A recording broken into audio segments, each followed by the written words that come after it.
Chapter 4, Poverty, Indian Economic Development. Today I am starting chapter Poverty. You all are aware of poverty, poor, non-poor, urban poor, rural poor, poverty line, absolute, relative poverty. Yet since it's a part of syllabus, so we have to restart and start from zero in this chapter. Okay. So poverty is a situation where Poverty is a situation where it is a state or situation where an individual is unable to fulfill even basic needs of life. What are the basic needs? Food, clothing, and shelter. So, when one person is not able to fulfill his basic needs of food, mainly focused for food, is called as situation of poverty, and that person is called as poor. What classification has been given by the government for how much food? So, for poverty, they have explained the concept using consumption expenditure or calorie intake. We will come on to the point later on. Let's continue this further. So poverty is a situation in which person is not able to fulfill his basic needs. Okay. Now, since we have urban areas and rural areas, so similarly there will be poor, urban poors and rural poors. तो urban poors are categorise, ये 1 mark question में आता है, what will be included in urban poor, what will be included in rural poors. तो urban poors are those poor people who are generally working and earning day to day, and they are doing small things just to earn money. ठीक है, like push cart vendors are there, street cobblers are there, rack pickers are there, beggars are there. They are considered as urban poor who do not own any property, any asset or any wealth. Okay, they daily earn small things, small money, and they consume that money also, that money only. Similarly, poor in rural areas are those who are landless agriculture laborers. Those people who do not have possess any assets, property. और generally क्योंकि गांव में क्या होता है, agriculture is the main occupation, ज़मीन, दुकान, घर होते हैं, and these people do not have these assets, properties, that is why they are called poor. They are very, और अगर होता भी है गलती से तो they have very small land holdings. Generally they are comprises of landless laborers, tenants, cultivators, etc. Okay, these are rural poor. What are the common characteristics of the poor people? They cannot fulfill their food need. ठीक है, basic need of food, ये अपनी hunger को satisfy कर पाएँ.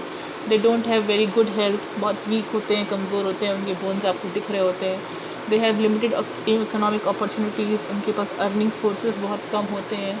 ठीक है, they are in debt trapped. Debt trap मतलब कि उनके ऊपर बहुत सारे उधार होते हैं, लोन्स होते हैं, मनी उनको पे करनी होती है, लाइबिलिटीज़ होती हैं. लैक ऑफ फैसिलिटीज़, क्योंकि उनके they don't have not even having money for food arrangement, तो ये बिजली पानी तो बहुत दूर की बात है. जेंडर इनइक्वालिटीज़ में they are indulge, and they are generally bigger families जहाँ पे 5-5, 6-6, 7-7, 7 चिल्ड्रन होते हैं. जनरली वहीं पे ये प्रॉब्लम ज़्यादा देखी जाती है पावर्टी की. The population explosion is one of the reason of poverty. Okay, one of the cause of the poverty.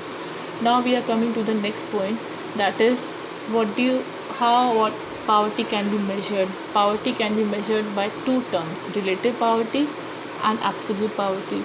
Relation में जब हम रखते हैं, कंपैरिजन जब हम करते हैं, रिलेटिव पावर्टी, रिलेशन यानी कंपैरिजन, कि this person is looking richer than that person. Similarly this person is being observed as less rich, is looking as poorer than that earlier person. This is when you are comparing and deciding, it is relative poverty. When you are using exact numbers, ठीक है, that is absolute poverty. तो यहाँ पर absolute poverty क्या है? Absolute poverty refers to the poverty of people in comparison of other people reach. Okay, absolute poverty is that poverty जहाँ पे actually poverty line से कंपेयर किया जाता है. ठीक है, not the other person. Poverty line यानी अभी कैलोरी इनटेक देखी जाती है, कंजम्पशन पैटर्न देखा जाता है, on that basis poverty line के ऊपर है then you are non poor, और पावर्टी लाइन के नीचे हैं तो you are poor. This is the 2 categories which are divided by the line imaginary line of poverty line which is based on calorie intake or consumption expenditure. Okay, rural के लिए अलग है और urban के लिए अलग है. You all are aware. For rural intake, calorie intake rural के लिए क्या है कि calorie intake should be 2400 calories, क्योंकि रूरल एरियाज में जो लोग रहते हैं उनका कंजम्पशन कैलोरी इंटेक की रिक्वायरमेंट ज़्यादा होती है क्योंकि फिज़िकल वर्क वहाँ ज़्यादा होता है. अर्बन एरियाज में since physical work is less, इसीलिए 2100 कैलोरीज का मार्क रखा गया है, बेंच मार्क रखा गया है. तो if person is not able to fulfil 2100 calories in urban areas, he is considered as poor and below poverty line. And if the person is not able to fulfill 2400 calories requirement in rural areas, then he is called as poor because he is lying and falling below the poverty line. Okay, so poverty line is measured in calorie intake, so consumption expenditure. Calorie intake criteria is what? 2400 calories for rural areas and 2100 calories for urban areas. Okay, so this is the thing. Next page.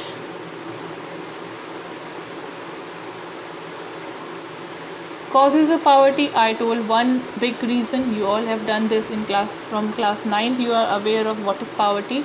So population explosion. If you have bigger families, it is आपका maximum part of income जो होगा वो food consumption में ही चले जाएगा और वो भी आप अच्छे से सेटिस्फाई लोगों को, हंगर को नहीं कर पाओगे. Low level of economic development, unequal distribution of income, low level of economic development in far of distant areas of the country are also a reason of poverty. Poor state of agriculture, agriculture till today is dependent upon rains and seasonal, on season. ठीक है, तो it's a natural activity. तो ये seasonal है और plus ये आज भी जो है ये ट्रेडिशनल मेथड्स को यूज़ करके एग्रीकल्चर किया जा रहा है, इसीलिए हम बहुत सक्सेसफुल नहीं हो पाते एग्रीकल्चर प्रोडक्ट्स में. देयर इज़ हिट या miss going on in this in agriculture. High illiteracy rate, illiteracy rate बहुत हाई है. People are not aware of the opportunities available to them to earn income और to go for economic growth. High level of unemployment is there. Many major disguised unemployment is found in rural areas and this is a bigger reason for poverty over there. अगर 4 लोगों का काम 6 लोग कर रहे हैं और बाकी 2 जो है एक्स्ट्रा बैठे हुए हैं, तो अगर उन्होंने बाहर कहीं और कुछ काम किया होता तो सोर्स ऑफ इनकम सोर्स हमारा इम्प्रूव होता. But people are willingly and happily allowing them to sit and showing off कि हाँ ये हमारी खेती में हेल्प कर रहे हैं. तो दिस इज़ अ रीज़न कि ये अनएम्प्लॉयमेंट है बेसिकली रूरल एरियाज़ में एग्रीकल्चर की वजह से, because it's a seasonal activity. And बाहर क्योंकि हम हमारे जो इंडियन पॉपुलेशन है they are not well educated because they lack money कि पढ़ा सकें अच्छे स्कूलों में. All that is reason. Plus families are too big. तो यही सब रीज़न की वजह से अनएम्प्लॉयमेंट है. और अनएम्प्लॉयमेंट ही है कि जिसकी वजह से there is no source of income means what? No source of income means more poverty in the country. Okay, high level of indebtedness.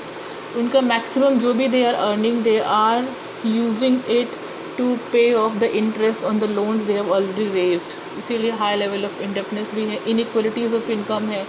जिसकी इनकम अच्छी है उसको और सोर्सेज मिलते जा रहे हैं, जिनकी इनकम अच्छी नहीं है उनको अपॉर्चुनिटीज़ लैक है. And that is the reason की पावर्टी है. Inflation continuous rises in the prices is also one of the reason of poverty. लगातार बढ़ते हुए प्राइसेस की वजह से लोग अफोर्ड नहीं कर पाते हैं गुड्स को and that is the reason they are not able to fulfil their basic needs also. Now what is the government understood कि there is a poverty at the time of independence because of the some of the reason was Britishers and some is the reason our negligence was there. ठीक है, तो there is a poverty that was assured. Okay, we cannot blame Britishers for that poverty, but since independence till date what measures and steps are taken by the government to improve the situation and to bring the people from below poverty line to above poverty line. These are basically 3 types of approaches. ये question आता है what were the 3 approaches, what were the 3 dimensions of that approach. Growth oriented approach, poverty alleviation program and minimum needs program.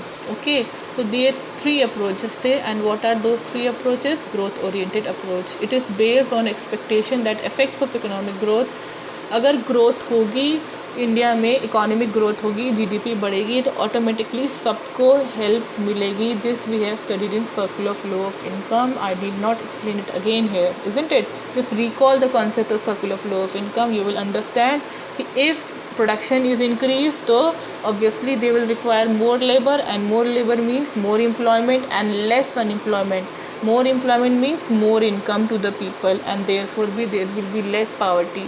तो growth, economic growth अगर होती है तो obviously जो citizens of the country हैं, जो वर्किंग पॉपुलेशन है, उसको ऑटोमेटिकली वो बेनिफिट करेगा ही करेगा.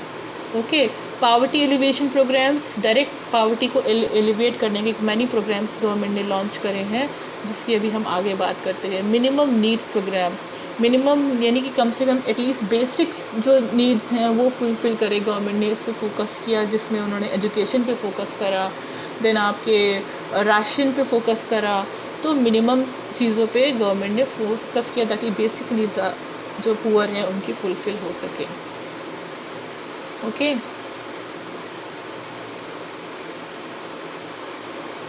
अब दिस इज़ द क्रिटिकल, अब जो प्रोग्राम्स बनाए, I will come on to that also. This is critical evaluation of poverty elevation programmes. Government ने प्रोग्राम्स बनाए, well and good, whatever those we will discuss here. But उससे पहले कि वो critical जो इवैल्यूएशन हुआ उन प्रोग्राम्स का, अच्छा it is here. Okay, let's see here. Poverty elevation programs in India. Government has designed various self-employment programs. What were those? Self-employment programs में कौन कौन से थे? REGP. R for rural, E for employment, G for generation, P for program. REGP, it was started to create self-employment. खुद के लिए employment create करना, opportunities in rural areas and small towns. ये कब लॉन्च हुआ था? This I have mentioned here, April 1995. Because match the following में पूछ लेते हैं REGP और इस किस ईयर में लॉन्च हुआ था, तो ईयर ऑफ लॉन्च आपको ध्यान में रखना है, लर्न करना है. नेक्स्ट, PMRI योजना, प्राइम मिनिस्टर रोजगार योजना. अब ये क्या थी? प्राइम मिनिस्टर रोजगार योजना, अंडर दिस फाइनेंशियल हेल्प, ये क्या थी? सेल्फ एम्प्लॉयमेंट के लिए थी REGP. और प्राइम मिनिस्टर रोजगार योजना सेल्फ फाइनेंशियल हेल्प थी, फाइनेंशियल असिस्टेंस थी एजुकेटेड लोगों के लिए, टू सेटअप कोई अपनी एक इंटरप्राइज बिजनेस स्टार्ट करें और ख़ुद भी एम्प्लॉयमेंट ले एंड 4 लोगों को और एम्प्लॉयमेंट दे. That was intelligent step. PMRY योजना, प्राइम मिनिस्टर रोजगार योजना, ये कब लॉन्च हुई थी? That was started in 1993. Next we are moving to स्वर्ण जयंती. तो स्वर्ण जयंती ग्राम स्वराज को, अच्छा स्वर्ण जयंती शहरी रोजगार योजना, इसका मेन एम था एम्प्लॉयमेंट क्रिएट करना, but they are saying what? शहरी. ओके, तो this is for urban area, शहरों के लिए थी ये. अब इसमें क्या था? बोथ टाइप ऑफ एम्प्लॉयमेंट की बात करी, सिर्फ इससे पहले वाले में सेल्फ एम्प्लॉयमेंट की बात करी गई थी, ठीक है. लेकिन यहाँ पे उन्होंने कहा both type of employment will be covered. Both type कि आपको वेजेस भी हो या सेल्फ एम्प्लॉयमेंट, जो करना हो उसके लिए गवर्नमेंट सपोर्ट करेगी.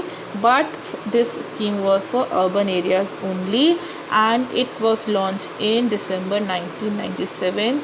This year of launch you have to learn because it comes in the fill in the blanks as well as in your what? As well as it also comes in your match the following. Okay, next is what? स्वर्ण जयंती ग्राम. अब देखो वो शहरी थी, ये ग्राम है, SGSY, स्वर्ण जयंती ग्राम स्वरोजगार योजना. स्वरोजगार, सेल्फ एम्प्लॉयमेंट की बात कर रहे हैं. It aims at promoting micro enterprises and bring assisted poor families above part by. Self help groups में इनको कन्वर्ट करते थे. तो सेल्फ हेल्प ग्रुप में कौन सी योजना कन्वर्ट करती थी? स्वर्ण जयंती ग्राम स्वरोजगार योजना. और इसका फोकस क्या था? ऑब्वियसली रूरल एरियाज था.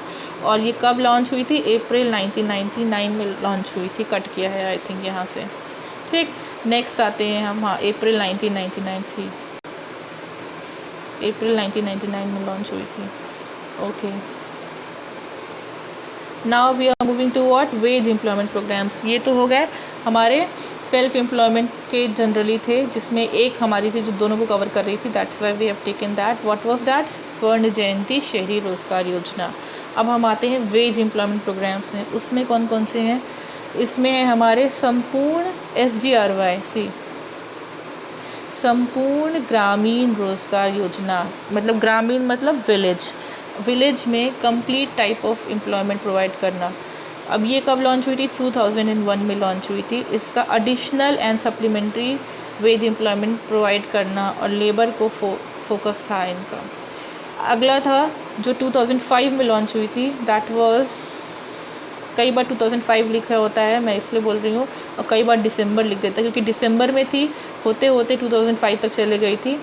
तो देख यू विल गेट कन्फ्यूज क्योंकि 2005 में इसको मनरेगा बना दिया गया था. उससे पहले ये ये खाली क्या थी? नरेगा थी. 2004 में नरेगा थी एंड 2005 में ये मनरेगा बन गई थी. तो okay, national food for programme. This programme was launch to intensify general और जनरेशन ऑफ सप्लीमेंट्री. इतना मिनिमम मिल जाए कि वो अपने दिन का खाना निकाल लें, 100 रुपये per day. Okay, this programme was launch. Labour focus थी और पहले ये नरेगा थी एंड लेटर ऑन इसे कन्वर्ट कर दिया गया महात्मा गांधी के नाम से, तो मनरेगा हो गई, MGNERAGA हो गई, और 2005 है. और कई बार 4 ऑप्शन में दिया होता है तो आपको 4 लिखना होगा. ठीक है, तो डिपेंडिंग अपॉन द सिचुएशन 5 मिल जाए तो वेल एंड गुड, नहीं तो 2004 भी लिख सकते हैं, गलत नहीं है. अब हम आते हैं critical evaluation of poverty elevation programmes पे. Now we have understood what is poverty, what is poor, what is non-poor. ठीक है, अभी रिवीजन कर लेंगे क्लास में कल. What is poor, what is non-poor, what is poverty line, ठीक है, and how poverty line is created, what are the reasons of poverty, fine, what are the various programs, 3-dimension programs launched by the government for poverty, and this is critical evaluation. जो भी programs government ने launch करे उनका एक evaluation किया कि whether they were successful और not. तो एक क्रिटिकल इवैल्यूएशन है in this topic. Let's go through it. Lack of resources. Government ने लॉन्च तो कर दिया बट रिसोर्सेज की लैक है, सफिशिएंट रिसोर्सेज नहीं है गवर्नमेंट के पास. Unequal distribution of assets due to land, और जो एसेट्स हैं, प्रॉपर्टीज़ लोगों के पास अनइक्वली डिस्ट्रीब्यूटेड हैं, इसीलिए ये प्रोग्राम सक्सेसफुल नहीं हो पाते हैं. Next, improper implementation. Properly implement नहीं होता है. आप सरपंच के तक स्कीम जाती है और वो you must have seen Panchayat on as an web series on Amazon Prime I guess, है ना. उसमें देखा ना, जब लाइट लगाने की, सोलर लाइट लगाने की बात करते हैं तो 4-5 सैंक्शन हुई होती हैं, तो सब एक जितने भी जो पंचायत के लोग होते हैं, मेंबर्स बांट लेते हैं. एक मेरे घर के आगे लगेगी, एक यहाँ लगेगा, एक वहाँ लगेगा. और लाइट्स, विलेजेस को फोकस, उनका नीड पे फोकस ही नहीं होता है, उनकी अपने अपने घर के बाहर सोलर लाइट लगाने पे फोकस होता है. That is a way. Improper implementation होता है गवर्नमेंट स्कीम्स का और रिसोर्सेज का. ठीक है, अपने बेनिफिट्स के लिए लोग सोचते हैं जो इन्वॉल्व होते हैं इस प्लान में, पॉलिसीज़ में, और अल्टीमेट पीपल को, जिनको बेनिफिशियरी होना चाहिए, उन तक, नीडी पीपल जो हैं, उन तक ये स्कीम्स पहुंचते ही नहीं हैं. Next is lack of infrastructure. There was a lack of infrastructure such as schools. अब रोड्स ही नहीं है, स्कूल्स ही नहीं है, पावर ही नहीं है, IT सर्विस नहीं है, ट्रेनिंग इंस्टीट्यूशंस नहीं है, तो फिर सेल्फ एम्प्लॉयमेंट कैसे करें? उन्हें पता ही नहीं है कि कौन कौन से बिजनेस कर सकते हैं, कोई प्रॉपर ट्रेनिंग उन्हें देने वाला नहीं है. That is the thing. Lack of active participation. Poor people is busy, tensed, stressed, health is not good. They are focusing on day to day, 150 रुपये मिल जाए और आज का खाना हो जाए. तो they are not interested also in all these things. कि पता है कि जो स्कीम्स ला रहे हैं, लॉन्चर्स है, वही आधे पैसे तो वही खा जाने वाले हैं. तो they are also not interested. तो it's good but actual benefit, needy people तक ये benefits पहुँचते नहीं हैं, इसीलिए ये completely successful नहीं बोले जा सकते हैं poverty alleviation programs. This was your chapter Poverty in Indian Economic Development, Book 2.